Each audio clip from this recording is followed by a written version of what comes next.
Like in that case, police officers have only seconds to decide, shoot or don't shoot. WSBT-22's Leanne Tokars is here now. And Leanne, you got to see what it's like to walk in their shoes. And I got a first-hand look at how difficult that decision can be. Real-life scenarios. This is the training our local police officers go through to make sure they're ready to protect you. It's a Glock 17. It looks like a big video game. Police, don't move! But for our local officers, this is no game at all.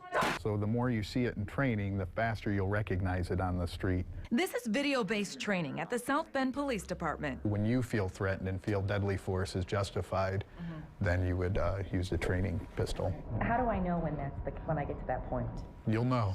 The tablet-based system mimics real police calls. Your scenario, a masked burglar breaks into the homeowner's dining room. And the response of those on the screen can change, Please, don't move! depending on how you handle the call. Y'all ain't gonna make me leave. Stop Y'all gonna touching make the me gun. leave. Put your arms up right now. You want some what? Put it up right now. I Put don't your care. arms up right You want- now. Or You know I'll shoot you. what? Both of you. Good job. During this scenario, did you feel threatened Yeah, I based did. on what you saw? Because he went down for his gun. Right. Hands are what hurts us, so we're always trying to control hands. Last year in South Bend, officers had roughly 250,000 citizen contacts, just over 1,800 arrests, and of those, police used force in 88 cases. That includes the use of a weapon, punch, kick, or any force that causes injury. But it only takes one to grab national headlines. Officers across the country, from Ferguson, Missouri, to a teen pool party in McKinney, Texas, under fire for use of force. Yep, you only have a split second to make some decisions that are life or death. And that's just, we knew that kind of when we signed up, but it doesn't make it easy. This is to illustrate the reactionary gap. By the time Paul starts there and gets to you, you'll have to make your decision on what type of force, if any, you're going to use. Ready? And that's where this training is supposed to kick in. Police, don't move! Don't move! In simunition, the bullets are plastic, but the experience is very real. I didn't see a weapon at all. I just saw something in his hand at the very last second, but it was too late for me. It's scary. I mean, things happen fast. You all right? Yeah, I'm okay.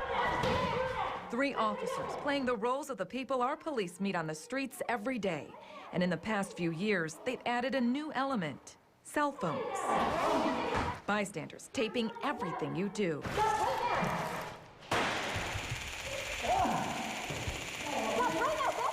What'd you see? What'd you hear?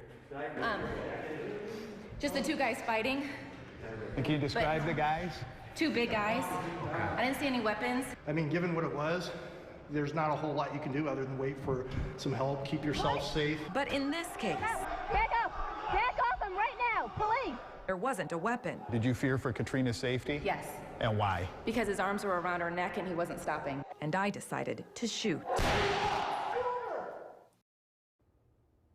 Now, the officer in charge of our training said given the suspect's size, my size, Katrina's size, and the fact that he wouldn't stop choking her, shooting him in that case was the right decision. But only one shot, because he stopped after that. And every use of force, every round of fire is judged separately. This whole thing, I mean, watching, you could feel how intense this was. It really was. It was an eye-opening experience, because very rarely when an officer responds to a call is it just the officer and the suspect. You're oftentimes talking about family, friends, Right. even the person shooting the video. You don't know that person. You don't know their intentions. You don't know if they have a weapon.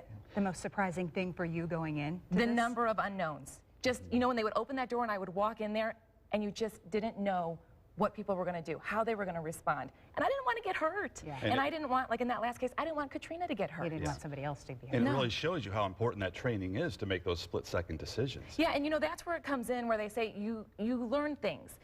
Like when a person goes for their driver's license, it's a different place than when a person goes for something in their pocket, for like a gun. So it's really important for these officers. Certainly very interesting to see. Leanne.